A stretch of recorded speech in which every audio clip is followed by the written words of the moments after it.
Hello, everyone, and welcome back to episode 56 of the Good Screen Podcast. My name is Russell. I'm Lauren. And today we have an exciting episode for you. We watched The Boy and the Heron. Yes, we did. Exciting times. Mm-hmm. We, of course, we said we were going to watch something else. Mm-hmm. And we didn't. Nope. But it's okay, because technically, I've watched 2 World War II movies since then. So it's fine. I didn't know this was going to be a World War II movie until it was suddenly. Yeah. So let's just, get into before we get into the meat and potatoes. Yummy. Lauren, what have you been enjoying on the Good Screen this week? I have been playing a game, but it is not the game anybody wants me to play. Except for myself. It's not Final Fantasy VII. It's not Final Fantasy VII. I've been playing Fortnite. Yeah. I guess since yesterday again. Yeah. It's been 24 hours since I started playing Fortnite again. Big changes in Fortnite. Big changes in Fortnite. I understand why people stop listening to our podcast like 5 minutes in. Yeah, sorry. Because now we're talking about Fortnite. You have to get through the Fortnite hurdle before you get to the good stuff. Just skip it. Just skip forward to like 10 minutes in. I tried making chapters in our Hunger Games episode. It didn't process through RSS to our platforms. Yeah, it doesn't work like that on Spotify or anything. There's no chapters. Ah, so dumb. Well, anyways, I've been playing Fortnite, both alone and with our friends. Yep. And that's pretty much it. I haven't really been watching anything new. No? You finished Bridgerton. I talked about that last week. Yeah, you finished it though since Yep. then. I finished the Bridgerton series, and I also finished Queen Charlotte, which made me fucking bawl my eyes out. Okay. It was very sad. Cool. I don't have That's any. about it. That's about it. I've been playing Fortnite. I wish that I had gotten on to buy the M&M skin. Yeah. I don't know why I didn't. I severely regret that. There were some big changes to Fortnite, and with that and some other stuff, I'm 99% sure that either our year is going to start with another game-only episode, or it's going to end with another game-only episode, depending on what the turnaround is. Because we have a lot more to say about Fortnite eventually, after we explored all the modes that they added and whatnot. They added a lot of fun modes. I mean, I was playing Prop Hunt for a while today. Okay. That's been there for a while. You were? Oh. But then I kept getting kicked out, so I stopped. Yeah. And they have a new new racing games, mode? games within Fortnite. It's not even. I wouldn't call it modes. And you can play Lego Fortnite in Fortnite. It's not a separate game. It's just a part of Fortnite already. Yeah. Which is insane, and it's basically Minecraft. Yeah, which is wild. But we'll probably talk about that in greater detail during a gaming episode. But you've been playing Minecraft. I've been playing Minecraft by extension as well. No, I haven't been playing Minecraft. I'm sorry, not Minecraft. Fortnite. Why did I say Minecraft? You've been playing Fortnite. Okay. I've gotten really good at grittying. Yeah, and you got really good at that. Has nothing to do with it? No, but you got really good at later. grittying. Yeah. All right, cool. Fortnite. It's back, whether you like it or not. I like it. I never didn't like it. What they're doing is pretty cool, but goddamn, is it expensive? Yeah, I'm not gonna Unless you don't. I'm not paying for any of the car stuff. I happen to have just enough V-Bucks on my account that I bought the season pass with it. I didn't have to spend money. Yeah. And I don't remember if I spent money on those V-Bucks or if those are just from the last time we played a full chapter. Yeah, I don't know. Because you're supposed to earn enough V-Bucks as you go through to pay for the next battle pass. Yeah, that's how it works. But we were really close to we played maybe fall of 2022. We got to level 60 something. I got to I finished one of the battle passes. I've never finished one of the battle passes. I want to at least get to level 70 this time because that's when you get Peter Griffin. Yeah, we want to get Peter Griffin. Mm-hmm. So I'm already at level 12, so I've only been playing for not even 24 hours. There you go. I think I'm on the right track. Yeah. Also, there's trains. Speaking of tracks, there's a train. Yeah. So Fortnite is going to be in the news again for a little bit. Somehow still chugging on. Choo choo. Very cool. So you've been playing Fortnite. Cool. Yeah. What have you been doing on the good screen? I have a short little good screen for myself because I'm 30 years old and I still like Halo. I've been playing the new Halo Infinite Firefight mode. That came out last week around, I think, last Monday. Okay. And it is very fun. Usually everyone is a good teammate. I haven't been able to play it with my friends yet. From what I've played, it's very fun. Mm-hmm. It's basically just like survive against like AI, Yeah. CPU players or whatever. And it's different than the original one. What are you doing? I was trying to ask you for the water without saying anything while you were talking. I thought you were going to yawn. I was. I'm trying to drink water to wake up. Oh. Although I might make some half calf when we're done with this. Oh, okay. Anyway, so yeah, I've been enjoying Halo Infinite Firefight mode. Okay, that's great. It's fun. Wow. Do you fight fires? You'd fight aliens that come from the sky. Are they on fire? They are not on fire. You fire your guns. It's different from the original Firefight, in which is more like a survival. It's like King of the Hill, so you have to like control a spot, and if they get the spot, like it's over like instantly. And then you get 5 rounds, and most of the time it's pretty easy, and you get like a ton of medals and stuff, which helps a lot with like experience. Yeah. But yeah, it's very fun. Halo Infinite is still going strong. Mm-hmm. Will is probably like listening to this like, oh man, I'm never playing that game again. I'm not a gamer. Will, can you play Fortnite with me? It's been many a moon since we played Fortnite. I remember when we played all of season... Like 3 or 4? Like 3? Yeah. That was incredible. It was before I moved up here, and Will Party and Russell and I basically played Fortnite nonstop for like 2 months. Yeah. And it was one of the best times of my life. Wow, that's depressing, honestly. I mean, in the conditions I was living in, that was the best. That was the best part of your day. Yeah, I was playing Fortnite with you guys every day. Okay, well, I'm glad your life improved since then. Yeah, it really has. Okay, so yeah, I've been playing Halo, but big butt on this one, ginormous butt. So last week I wanted to go see the Godzilla movie. And I don't know why. I think it's because you were working all weekend. We couldn't go. You were working the weekend before. Oh, last weekend, yeah. Yes.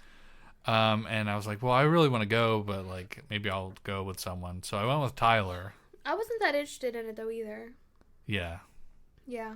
Because you just thought it was another Godzilla movie. I think everyone thought that initially. Yeah, everyone slept on it. Yeah. Now everyone's going to see it. Everyone slept on this movie. So I went with Tyler. I've decided what should his nickname be? It's just Tyler. It's just Tyler? Tyler's such a basic name. No one's going to track him down. Well, Will is the basic name too. Yeah, but he already had a nickname. Okay. Anyway, I went with Tyler, and we were like, yeah, Godzilla, cool. We didn't know anything about Godzilla. And like 20 minutes in the movie, I instantly regretted not like waiting and going to see it with you. Well, not that I didn't want to see it with Tyler. Let's just say that. Yeah. Because this movie is like prime podcast material. Mm-hmm. And even Skyward asked me like if I was gonna go see it for the podcast. If we were gonna go watch it, both of us. And I was like, I already saw it without Lauren, and I already told you about the whole movie anyway. Yeah, pretty much. He gave me the Sparks Notes edition. Yeah. Wow. What a good movie. Yeah. I'll go over it a little bit. I don't have notes or anything on this, but what? What if you didn't? What if I didn't go over it? Yeah. Just not? I'll just say I watched it. We're gonna go see it. We can talk about it next week. All right, I really liked it. I'm gonna go see it with Russell on Friday night. Depending if it's still in theaters. It was a real limited release. I'm sure it will be. Okay. Well, either way, it was very good. And by the time that I have this out, we'll probably be at the movie theater seeing it again. Yeah. All right, so that was what I've been enjoying on the good screen. So There's a little preview. You know, I should have really thought about this, but with The Boy and the Heron and Godzilla at the same time, that's like Otaku Barbenheimer. It kind of is. And the movies are kind of similar in like their subject material. I mean, they're both World War II movies. They're both World War II movies, one during and one after. They're both is Godzilla about grief? Sort of. Because Boy and Heron was very much about grief. Yeah. Yeah, they're both kind of similar, like kind of sad movies about like getting over something. They both have were the tropes in Godzilla predictable? Like, could you see them trying to be metaphorical, but then you also just see through the trope anyways? Well, the metaphor was literally Godzilla. So yeah. But you know what I mean? Like how in Boy and the Heron, they were trying to like play it off like the little girl. Like, let's not get too into the weeds before we start bringing up the movie. Okay. But yeah, this in hindsight, this should have been a two-parter, like we did with Barbenheimer, because it just felt like that. Like I'm sure a lot of people did that this weekend. Saw both of them, yeah. Okay. So yeah, now we're gonna start talking about The Boy and the Heron. Okay. Woo! Woo! Boom, boom, boom, boom, boom, boom, boom, boom, boom, boom, boom.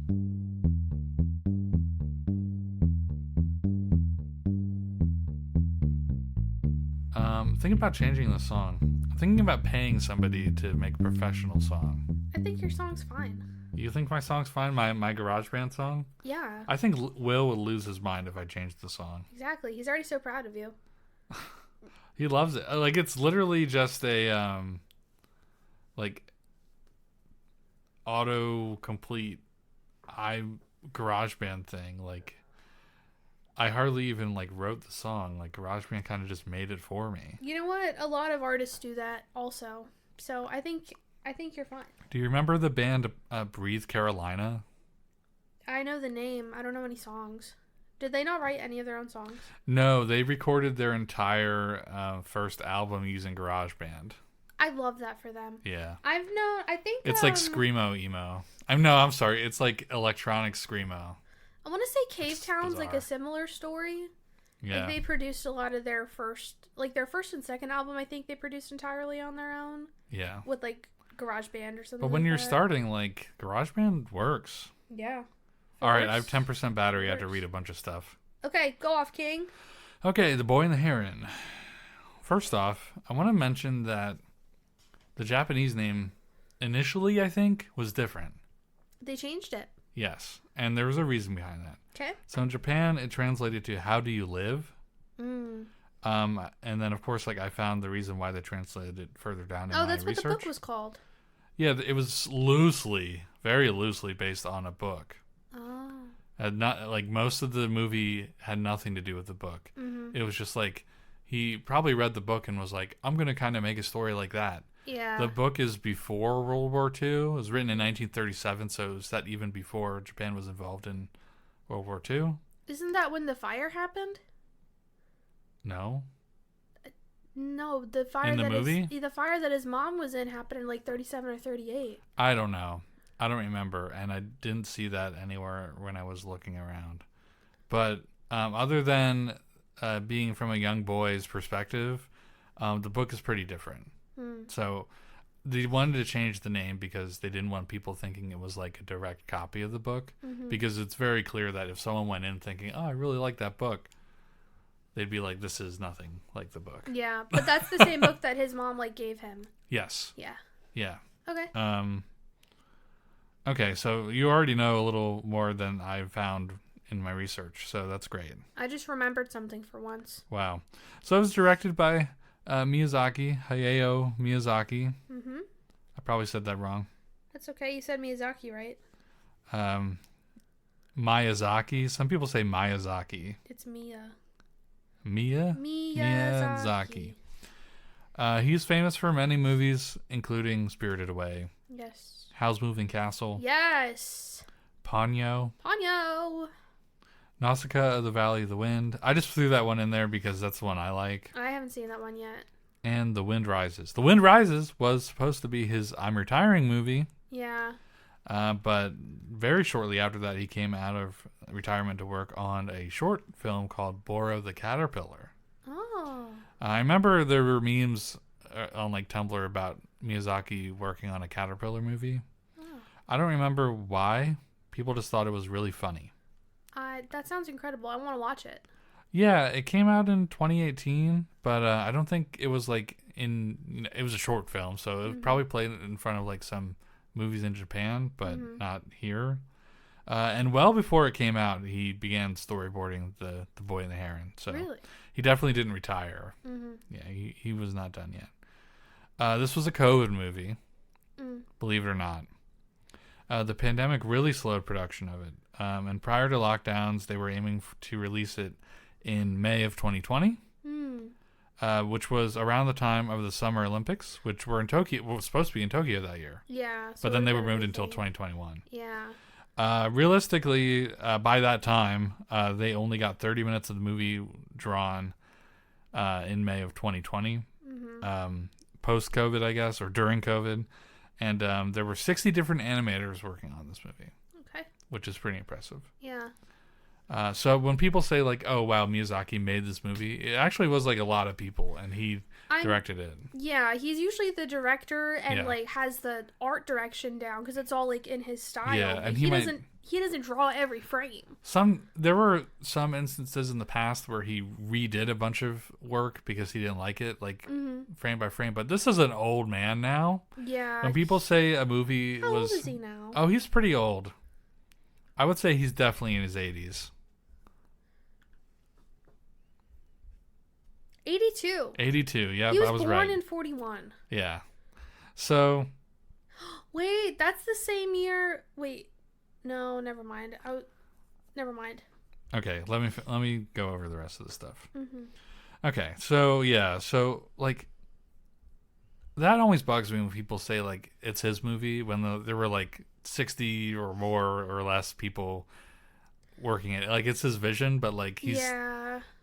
At least in this day and age, or for these last few movies, even The Wind Rises, probably like someone else mostly worked on that movie, and we don't know any of their names. I'm sure they're listed somewhere. Yeah, they're listed somewhere, I'm sure. But like, of course, it's his vision, and he probably wrote it and everything. But there were a lot of hands in this, basically. The production took about 7 years, partially due to COVID.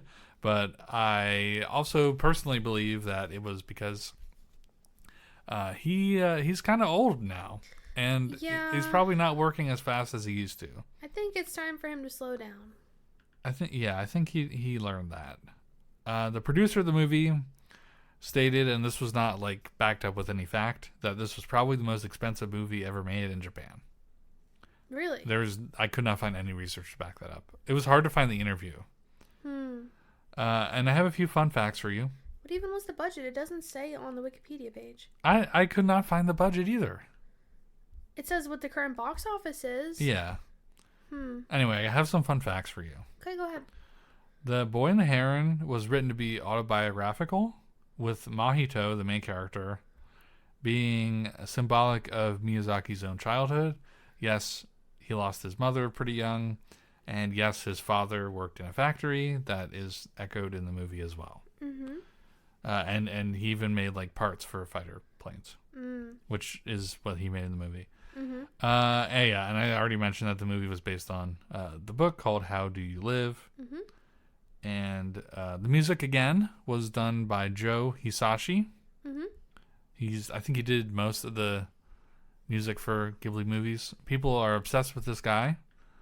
I mean, he does incredible work. He does incredible work. I can't tell you, and I did not look up anything else that he did outside of it, but he's very well known for making the music in these movies. I remember, like, I started noticing people were having, like, some sort of, like, asphyxiation with him. And I was watching Totoro, and I only watched, like, 5 minutes of it, but I watched it in Japanese, and the song in the beginning, I didn't like that. And I was like, this is what people were, like, obsessed over? And I had no clue. Yeah. I'm not a huge fan, so... Of his music? No, I'm not a huge fan of Miyazaki movies or Studio Ghibli movies. Oh, I mean, I'm not, like, a crazy, ultra, super fan, but I definitely appreciate them. They have special places in my heart. This is Japanese Disney. Basically. Yeah. Some people go crazy for this shit. I mean, I have, like, nostalgia stories about them. I don't. Spirited Away, specifically, I have a nostalgia story about. Yeah. But the other ones, not so much. I kind of just discovered them as I saw things about them online. Yeah. like Totoro and Howl's Moving Castle. I learned both about those on Tumblr. I learned about Howl's Moving Castle because it was on the Encore channel on TV one time, and we just watched it at a certain point. Yeah. Yeah, it wasn't the beginning of the movie, but we watched like most of the movie. We thought it was pretty cool. Mm-hmm. So, yeah. So we're not super fans. If you're a super fan, you probably already turned this off. Yeah, sorry. But yeah, so let's go into the box office stuff for The Boy and the Heron. Yes. In Japan, it made 13.2 million USD. Okay. Opening weekend. It was the biggest opening of a Ghibli movie ever, and it finished at $56.2 million in USD in Japan. Okay. No, I do not know how much that is in yen. I was going to ask. The global release, as of right now, it is still in theaters. It is Monday, December 11th. The global release was 40.8 million from 9 other countries. Number one movie in Canada and the United States, with 12.8 million for, I believe, both of those areas. So it did pretty good. Yeah, it was number one in the box office this weekend. Yeah, it must have, like, I don't want to like downplay it, but like we're used to seeing like huge like 50, 100 million or whatever openings for movies recently. So it must be like a downtime for the box. Like the Marvel movie's out. Nothing really came out this weekend otherwise. Yeah, everything else has been out for at least a month. That's also, in theaters. The movie technically came out like on Tuesday last week. Yeah. It's just they're only showing it at select times on select days where they know people will come. Yeah. Like they showed it last Tuesday night, which is their cheap night. They showed it this weekend, and then I think they're showing it tonight too. Yeah. And then like that might be it. Well, no, I think they're doing Friday through Monday again this weekend. Okay. All right, so that's most of my notes. I have some voice actor notes, but that's more just like for reference for me. Yeah. Yeah.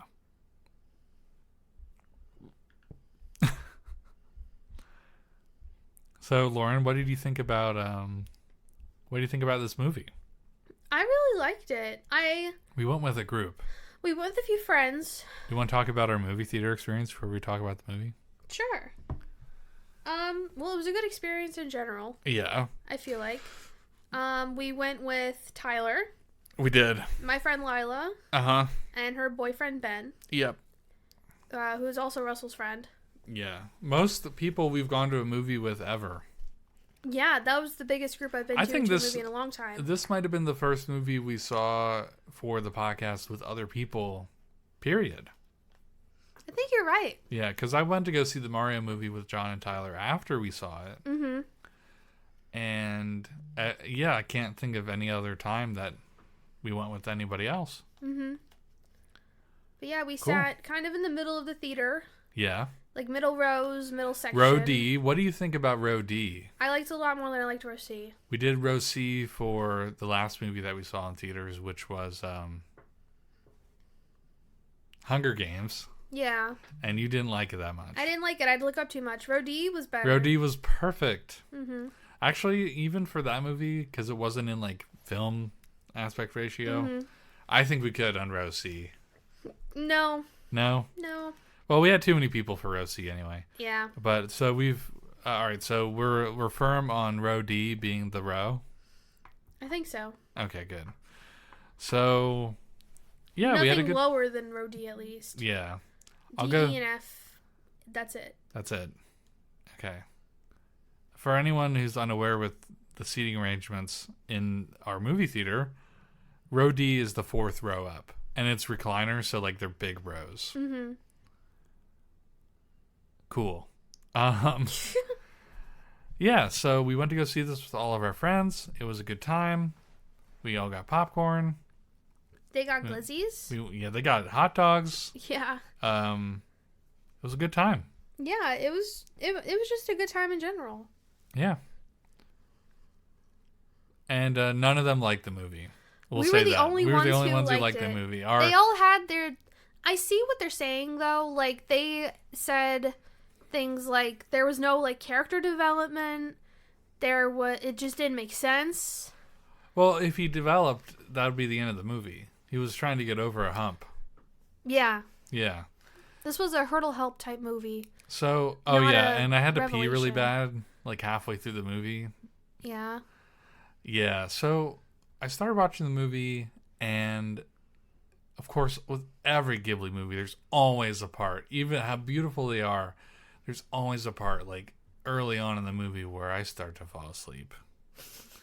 Like, I don't know if it's, it's every... just so calming. Yeah, it's like quiet, and like the music's nice, and like there's little giggly little doughboys, and I just like I nodded off for a little bit, and when I unnodded off, I had to pee so bad. Is that when you had your hood up?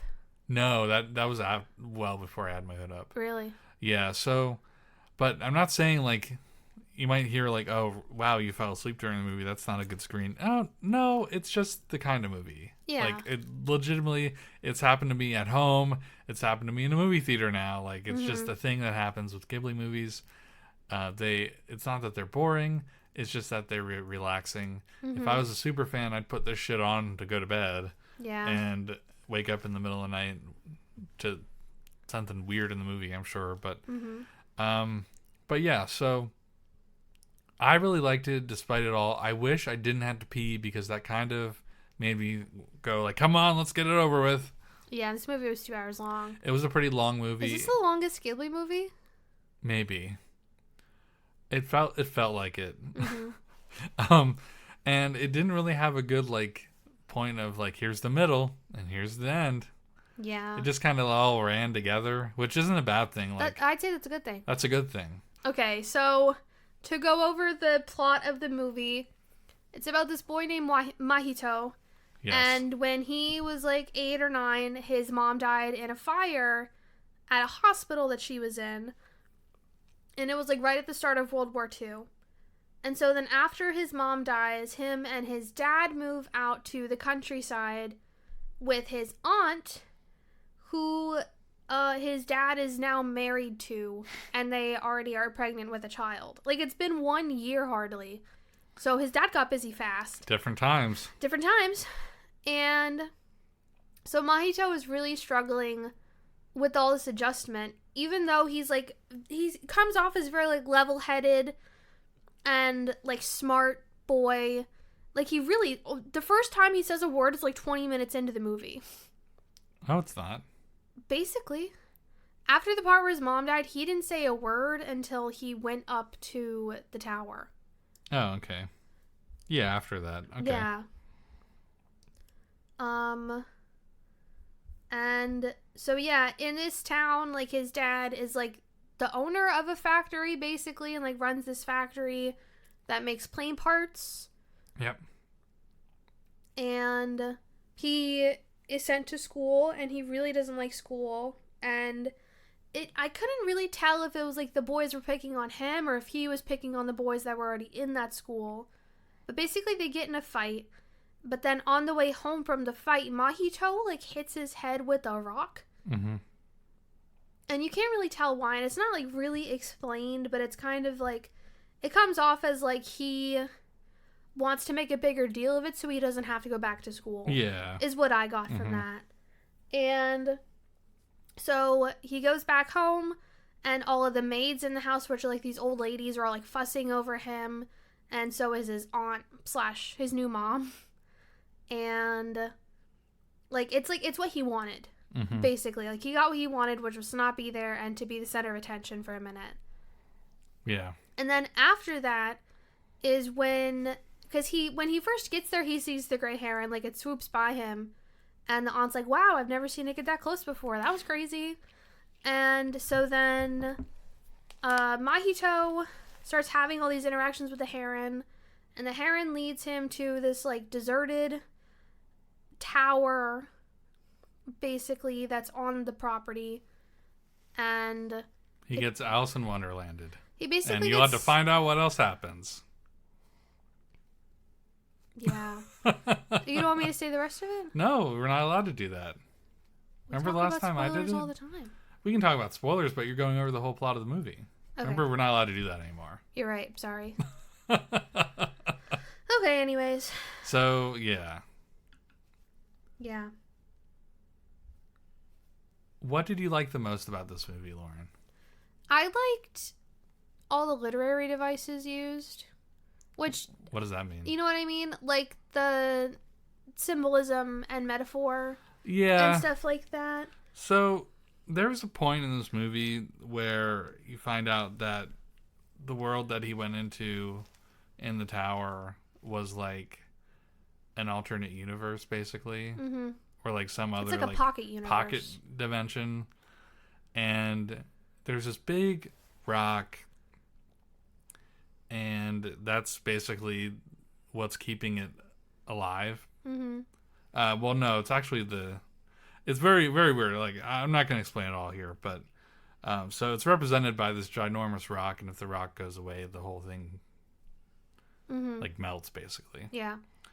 And I thought that the rock was supposed to symbolize the rock he hit himself with. Mm-hmm. Because at the end of the movie, and this is big spoilers, he tells his grand uncle, who like runs the whole show, this is my malice or something like that. Like he points to the scar he gave himself when he hit himself he's with like, the rock. this is why I'm not perfect, because I hit myself with this rock. And then shortly after that, something happens and the whole thing goes kaput. Mm-hmm. And I think it was supposed to symbolize him getting over the change, or I don't know. I thought you got loud. I did. Yeah, that hurt my ears. That hurt your ears? Yeah, you got really loud all of a I sudden. don't know, but that's something I've been thinking about. Yeah, this movie needs like another 2 viewings and like Yeah. thorough note taking. Yeah. This needs a 101 things you didn't notice. Yeah, we're not video. We don't have the time to do that, nor did we see it enough times to realize it. Yeah. But this is definitely not a movie that you're gonna watch once if you liked it. Mm-hmm. I don't think our friends are gonna watch it again. No, I want to watch it a few more times. I would like to watch it again just because of course I don't want to have to pee. Yes. Big thing there. Yeah. There were some things that were very easy to catch on to. Mm-hmm. Like, in this, like, pocket dimension he goes to, there's characters that, like, reflect characters in his world. Yeah. And you come to find out it just is them. That is them. It is them. There's this old maid, and I caught on that they were wearing the same, like, robe. Mm-hmm. That one's pretty obvious. That one was obvious. The mom one was also obvious, too. Yeah, because she had fire. Because so the Heron says, like, your mom is still alive. Like, that's what lures him into this, like, Alice in Wonderland type thing. Yeah. But it's kind of not entirely true because she's alive in that pocket dimension, but he can't, like, bring her back to his world. Right. Which is what I think he was, like, hoping for. Mm-hmm. So he goes and he basically meets his mom as a little girl. Yeah. Because they also talk about, I don't think it's ever said to him, but it is, like, told to the audience about how... They're telling the father about it. Yeah, they're telling the father about it while Mahito is missing. Like, yeah, his mom ran away once for, like, a whole year. Mm-hmm. And she came back, like a day hadn't even gone by. Yeah. And so that was that version of her that was in there. Yes. Yeah. And basically she's like a fire goddess in there. Yeah. And you're not supposed... I don't think you're supposed to pick up on it as easily as it is picked up on. Mm-hmm. Or maybe you are, but it becomes very obvious that that's who that is, but it's not revealed to Mahito until the very end. But of course he probably realizes it too. Yeah, that it's his mom. Mm-hmm. Very interesting movie. I liked that part about it. Like, it was of course a movie about like getting over grief and like moving on. I would love to compare this movie to Spirited Away. Okay. Because it's it's very similar, I mean, in like the Alice in Wonderland-ness of it. Like, if Spirited Away wasn't already called Spirited Away, I bet this would have been called Spirited Away. Because that's kind of literally, that's what happens. It would have been called How Do You Live? Whatever. Yeah. But yeah, so this movie, it's really tough to explain one watch in, basically. Mm-hmm. We could talk about the whole plot. The world it's in itself inside the tower, the world in the tower, whatever you want to call it, is very interesting. Mm-hmm. There's a lot of like representative stuff that like makes it seem like it plays off of the real world. Absolutely. Like with the little what are they called? The Marumaras? Warawaras. Warawaras. They're supposed to represent like unborn children. Yeah, like souls. Like souls, and they go up into the great beyond, and then that's them being born, and there's all these monsters and stuff trying to eat them. So what's up with Japan and media about like children, and not like children in general, but like how great it is to be a parent? I don't think this movie exemplifies that at all. You don't think so? No, not really. I thought there were some undertones. I'm like so under that I didn't even pick up on it. Like, I get it, like, he is a child. Yeah. And his stepmom is now pregnant. Yeah. But that's it. It's not like Spy X Family where they're like trying to make you want to have a baby. Wow, isn't having a 2-year-old awesome? Or 5-year-old or whatever? How old she is? She's like 4. Yeah. Yeah. Yeah, but anyway, I just think it's so subtle for them for reasons. I don't think that's a theme. You don't think it's a theme? No. Either way, so there's that, and then there's the parrots that they aren't really explained, at least from my first viewing. But I appreciated that they were there because they were so out of left field. They were very funny. They were funny. They were bizarre. They were basically the villains, but they were also just birds. They were like bird people who wanted more out of the world they were living in, because they lived in that pocket dimension, but they wanted more power, basically. And the Grand Uncle wasn't giving it to them. Yeah. And so the king parrot got like... He got mad. And he basically fucked it all up. Yeah. But didn't mean to. But, like, that's what was going to happen anyway. Yeah, I don't know. And then they all got out, and it was happily ever after. Except for the mom. The mom went to her own door. She went to a different... There's, like, different doors. It's very Alice in Wonderland-y. Yes. And kind of like Inception. But not really, because it's not a dream. Or, you know what? Pan's Labyrinth. Pregnant mom. He doesn't have to sacrifice the baby, though. Yeah, I know, but like, it kind of, I got those vibes, especially in the beginning when he was just like playing and like making a bow, and like there was a weird creature in the forest that he was trying to talk to, and I see that part a little bit. It very much evolves from that. It evolves from that, but like it kind of has the same vibe, but like in a more playful, less depressing way. Yeah. So if you like those kind of movies, yeah, I thought it was very good. I think our friends were being a little harsh, and I hope they watch it again. I feel like their criticism was valid though, because like if you're not like in the mindset to see something like that, like we've seen similar things. If you're just seeing this and it's out of left field, it's like, what was the plot? Like what even just happened? Nothing they said it changed. Was like the prettiest thing they ever saw. We didn't even talk about the animation, but they said it was amazing. Like the prettiest thing they ever saw, but they had no clue what was going on. Which I only feel like means you could say the same thing about a lot of Ghibli movies. A lot of Ghibli movies are like that. The only one that has like a direct story is Princess Mononoke. And Arrietty does too, and Ponyo. Oh, okay. Well, no, I'm sorry. Hold on. Let me reiterate. The only ones I've seen that seem to have a direct story were Princess Mononoke and Nausicaa, Valley of the Wind. Nausicaa, they ripped off shots from that movie in The Force Awakens. There's your Star Wars jump scare. There's like like in the beginning part when Rey is searching for stuff, it was like a not 1-to-1, but like very clearly like, oh wow, this is very vibes. And then of course it just turned into episode 4 again. But anyway, but yeah, it was a very pretty movie. Good job animating everybody. Yeah, good job everyone. Everybody and Miyazaki who helped. Good job, Miyazaki. This might be his last movie. I think he's old enough to say that this is probably going to be it. I hope so, for his own sake. Yeah, when you do the autobiographical movie, when you self-insert and you're like 80 years old, 82 years old, that's got to be the last one. Yeah. Yeah. Remember when everyone would say anime was a mistake? With Miyazaki? Yeah. That's because he said that about his son's movie. Yeah. He hates his son. He doesn't hate his son anymore. They got over it. He hates his son's animations. He hated it then. Okay. His son... I haven't seen it. The Earwig movie, I haven't seen it. Oh, I don't I feel like think he did something else too. he did. Wait, He didn't like his son because he did the Earthsea movie and he thought the animation was like not up to their standards and he could have done better. And he like didn't talk to him for a long time. And this is very loose. I'm sure I'm missing something here. But then he worked on up on Poppy Hill, and he liked he came around to him around that time and helped him with that.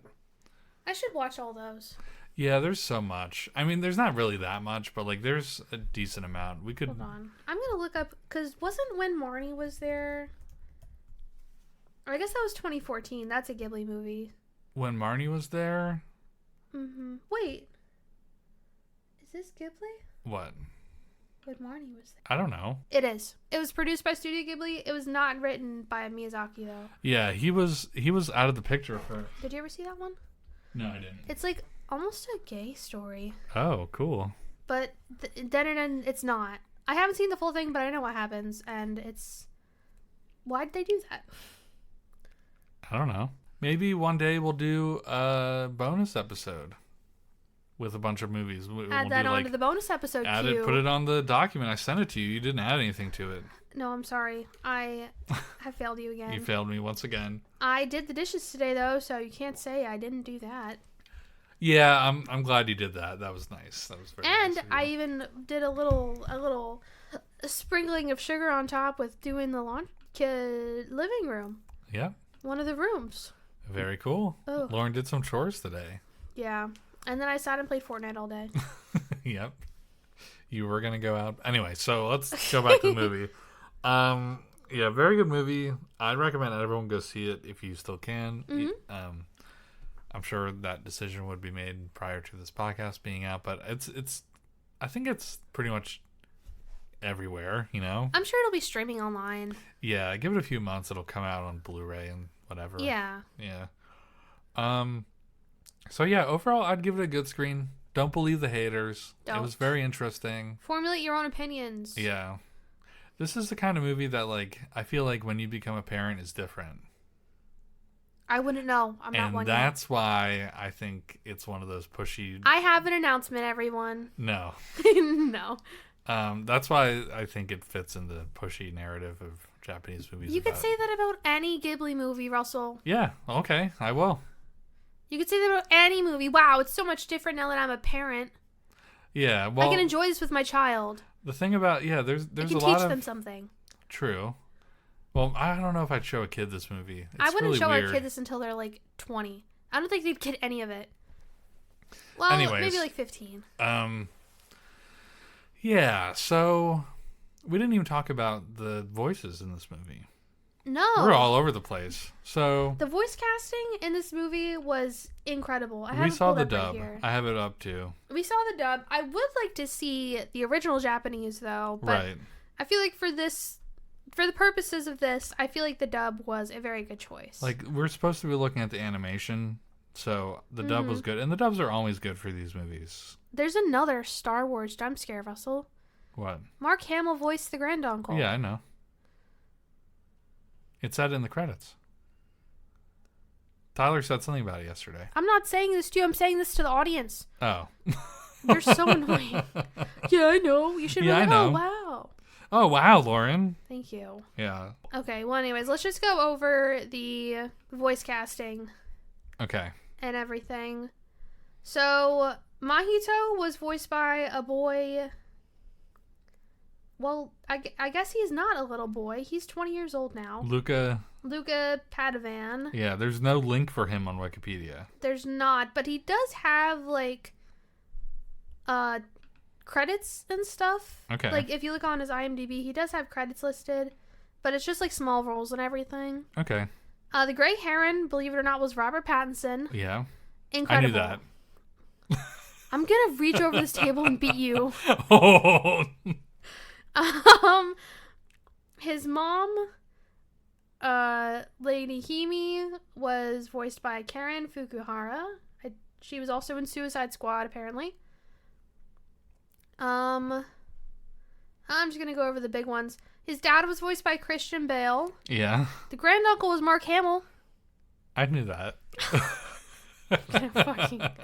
Kiriko Florence the- Pugh? Pugh. Pugh? Pugh. Pugh? Yeah, I'm assuming that's both the old lady version and the young lady version. Yeah. Willem Dafoe was the noble pelican. Yeah. That's the one that he had to bury. Yeah.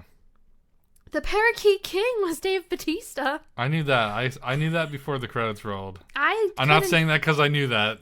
I knew that while the movie was going like on. you noticed Yeah, it. I noticed it. I couldn't tell who it was. I was like, I know this voice.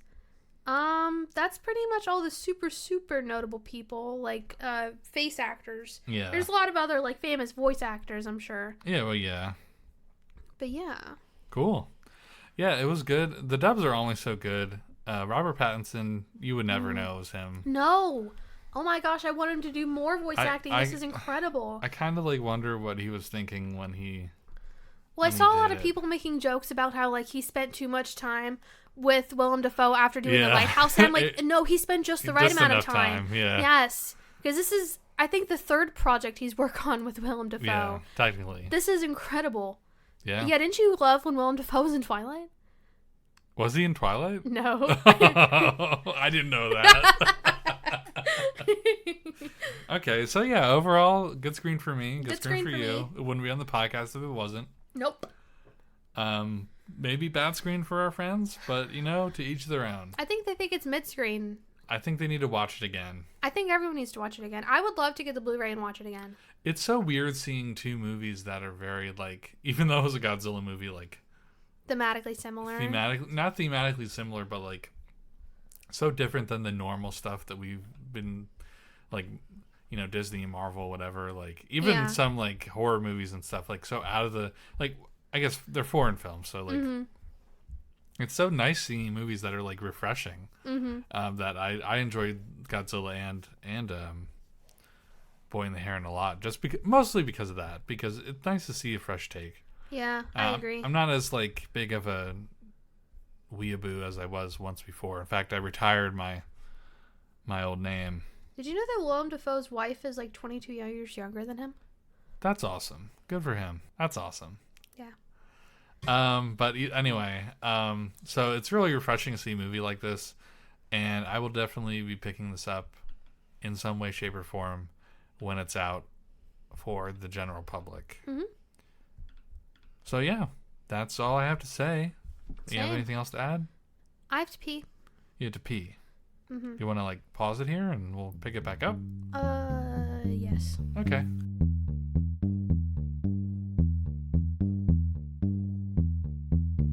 Okay, I peed. That was so fast. Wow. Lauren, what is your screenless shout out? New York. You went to New York. Concrete jungle, wet dream tomato. You went to New York City? I did. Yes, I didn't go. No, you did not. I went to New York City with Lila. I spent the whole weekend with Lila, basically, which was awesome. Yeah. Saturday, Lila and I went to New York City. It was the first time I've ever gone. We didn't do anything too touristy. I did see Times Square. Huh? I went to the Nintendo store. Yeah. Went to the Lego store. Mm-hmm. Went to Soho. And went to the Harry Styles store. Okay. about to say That was Harry in Potter. Soho? That's in Soho. Okay. And then we went to a pizza place a block away, and it was crazy good. I tried on Doc Martens. That's what you do in New York? You try on Doc Martens? Yeah, I tried on Doc Martens. It's the only time I've ever seen an actual Doc Martens storefront. Other than they sell Doc There's Martens an outlet. in stores. Yeah. But Dark Martens? Doc Martens, you know what? Shh. Now I know what size to get, because I want to get a pair of the Mary Jane style to wear with my knit socks, because then it'd show off the knit socks and it'd be cute. Okay. I don't want to downplay the day because it was truly incredible, but I would talk about it for a full hour if I was allowed to. You're allowed to? I don't want to right now. Why? Oh, you want to play Fortnite? Lila's waiting for me to get onto Fortnite. Okay, all right. But yeah, basically it was the most perfect day I Yeah. could have asked for in New York. We also hung out with one of her friends that she made in color guard. Mm-hmm. Because Lila performed in the Macy's Day Parade. Yeah. And she made a friend through that who went to New York with us for the day. Okay. And her friend's boyfriend. I think Lila wanted a nickname. She was offended she didn't have a nickname. I don't know what it would be. I don't know what it would be either. We'll have to workshop it. Yeah, I don't really have anything else crazy to say. We had a fantastic day in New York. Yeah. I bought us Pikmin plushies. Yeah, I got a purple Pikmin. You got a yellow. I got yellow.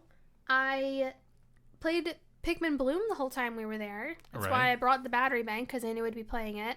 Mm-hmm. I walked 17,000 steps. Pretty good. Pretty amazing.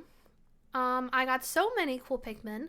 Mm-hmm. At Secaucus Station, yeah. I got a huge Pikmin, and he's a purple pizza Pikmin. Makes sense. It's incredible. Yeah, I plan on probably tonight starting my new journal for the next year already. Well, because I haven't really written in my current journal that much. Okay. So I'm just going to go in and start with next year's and make a goal to write once a week.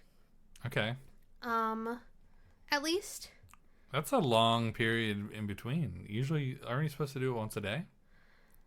I've been thinking about doing a format where it's like I make like layouts for myself and I just write like a couple sentences about each day. You know what I mean? Yeah. Like just like a daily recount, even though a lot of it is just going to be, I worked today. I could talk about like what happened when at I was work. journaling, it was immediately when I was like starting to work from home, and I was like, I didn't really do anything today. I went for a walk. Mm-hmm. And I was like, this isn't really helping. This is just a chore. Well, the thing... Not saying that journaling's bad. No, like that's I was why approaching it differently. In the journal that I have now that I've written in, yeah, I write about like the things outside of work. Mm-hmm. Like if something crazy happened at work, I'll write about that. Right. But otherwise, I'm just going to write about the things that happened to me that week. Okay. Yeah, because I'm not like a bullet journal YouTuber who gives myself interesting things to do so I can write about them in my bullet journal. Yeah, some of that is like manufactured, and it's kind of depressing because some people need to journal and they're like, I'll look up on YouTube how to do it. And it's like someone who has a way better life than them. Well, I like the idea of bullet journaling, and I'm not going to bullet journal myself, but I am going to take some inspirations from bullet journaling for like spreads and stuff. But I don't plan on like sticking to it. You know what I mean? My opinion on journaling is like, if you're not just writing down what you did and your thoughts and you're making it like superficial, you don't need to journal. Mm. Yeah, you need a scrapbook. I get that. So, all right. So your screenless shout out is New York City. I dropped in Tilted. Yeah. Oh, also when we were in New York City, I saw the Lego Fortnite Loot Llama, and I grittied in front of it. You did. And Lyle and I got a picture with it. It was incredible. Did not expect to do that. That was one of the highlights of the day. Yeah. Other than just the whole day in general. I knew there was a thing. I just figured you knew that it was there too. Yeah. I smelled so many new things. Yeah, you smelled the wonderful smells of New York. I smelled the wonderful smells of New York. It smells the worst around the Rockefeller tree. Yeah. Don't go there. It's a big tree. It is a big tree. Yeah. Cool. Next time, because Lyle and I definitely want to go back again in the spring, and you and I want to go on a trip in the spring. I would, or do you want to do those separately, or do you want to? I don't care. Okay. I'd like to go back again a few times next year, maybe. A few times. Yeah. All right. Do different things. There's lots to do. There's lots to do. It's just like it's a big trip. You don't want to go see the Statue of Liberty? No, that's not really a thing you do in New York City. That's the thing you do around it. It's the Statue of Liberty. Yeah. We didn't see 9/11. It's not 9/11. I'm sorry, we didn't see the Freedom Tower. It's the 9/11 memorial. We didn't of course see the you didn't 9/11 see 9/11 memorial. because it's not 9/11. Shh. We kind of just went around to different stores in Manhattan and then went to Soho. But it was fun. Yeah. What's your screenless shout out, Russell? My screenless shout out is Root Beer Floats. Oh, okay. Saturday was my cheat day, and it was also boy day. Mm-hmm. More importantly, it was boy day. All my friends got together, and we hung out. That sounded depressing. We hung out. It was a nice day. Yeah. I didn't do much drinking. But my friend John and I, we went and got ice cream and root beer, and we made root beer floats. John never had them before, so it was which is crazy. Big revelation for him. He got like. I mean, I've technically never had one because I don't like root beer, but I've had Coke floats. Yeah, they're good. Yeah. You add sugar to sugar, and who knew it's who knew? It's incredible. Yeah, so did a lot of eating, but the highlight was doing that. We got sugar-free root beer for some reason. You didn't just get mugs? No, they didn't have a 2-liter of it. Do you need a 2-liter for root beer floats? Well, I mean, you put it in like a bigger glass, so yeah. I guess. And you but should have smaller root beer floats. We just got A&W, which is like famous for root beer floats. So yeah. But we got sugar-free. Either way, it was good, and it reminded me that I liked root beer floats. Okay. That's awesome. I used to drink them with like spiked root beer. So beer? No. It was like alcoholic root beer called Not Your Grandpa's Root Beer. Yeah. It was huge when it came out. We couldn't keep it on the shelves when I worked at the beer section of the grocery store. I remember like Not Your Father's Orange Soda and stuff like that. Yeah, there was a whole bunch. Yeah. And we couldn't keep it on the shelves, but eventually one day my boss like kept one in the back for me, and I took it home. That's nice. And then I got like addicted to it. Not like addicted to it, but like you loved it. I made root beer floats with it.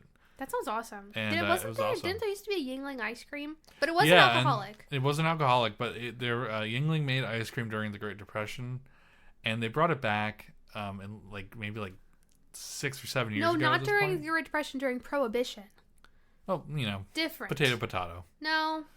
But it was during Prohibition, and then they brought it back a few years ago, and it was good, but they stopped selling it a couple years before COVID, but a couple years back. I don't know why. Like, it was really good. It was selling, from what I understood. It was really good. Yeah. Yeah. I didn't know about it until after it was gone. Yeah. Yingling is a beer maker. Yeah, they're like an hour away. For those who aren't from Pennsylvania. In Pottstown. Pottsville. They're They're not the same. They are not the same, Lauren. I wasn't going to finish my sentence. They're not the same. But yeah. I wasn't going to finish my sentence. My screenless shout out is root beer floats, because that was the only beer I drank like one beer, but like, yeah, everyone else got super drunk. That's awesome. That's all. Good for them. Yeah. Even John? No, everyone else but me and John. I was gonna say that's crazy for John. John kind of wasted. No, but John had like 3 root beer floats. He might as well have been fucking off his ass. Yeah, I have a feeling like next time I see him, he'll be like, "Oh man, let's get root beer floats. Let's go get root beer floats. Yeah, that'd be so cute." But yeah, so that's my screenless shout out. So I guess that's gonna do it for the podcast this week. You're in a hurry. I'm trying to drop. You're trying to drop. Sorry, in guys. Fortnite. I don't mean to rush this. Yeah. I'm trying to drop Tilted. That's okay. I'm sure we're around like 40 minutes or so. We're at an hour. We're at an hour? Oh, great. Cool. Very awesome. So let me do the finishing touches here. If you liked our podcast, give us a like on your favorite platform. You need to write this down. I need to write this down so bad. Do you want me to say it? I'll do it. No, I got this. If you liked our podcast, follow us on your favorite podcast app. We are on Apple Podcasts, Spotify, YouTube, and I just uploaded a Pocket Cast, so we're on there as well. You can leave us a rating on any of them, and it's very helpful for our discoverability. And you can leave a review on Apple Podcasts and tell us how we did. Give us 5 stars on Spotify. Yeah. Follow us on Threads. And Instagram. We are Good Screen Pod on both those platforms. You can send us an email at goodscreenpod@gmail.com if you have any questions or concerns. You can leave a comment on YouTube. I like getting comments on YouTube. Do we have any right now? No. Oh, okay. Do we have any emails? Nope. Oh, we haven't got an email in a minute. We haven't gotten emails in a while. But yeah, you can find us at all different places. And of course, everything's in the description of the podcast. We have a link. Yeah, that's in the description of the podcast. Okay. And so thank you everyone for watching and listening again. And we'll see you next time. Next time, I'm not even going to say what it's going to be. I'm not sure. It might be Christmas. It might not be. We'll find out. Okay. All right. Well, we hope you guys have a great day. And we'll see you next time. Bye. Bye-bye.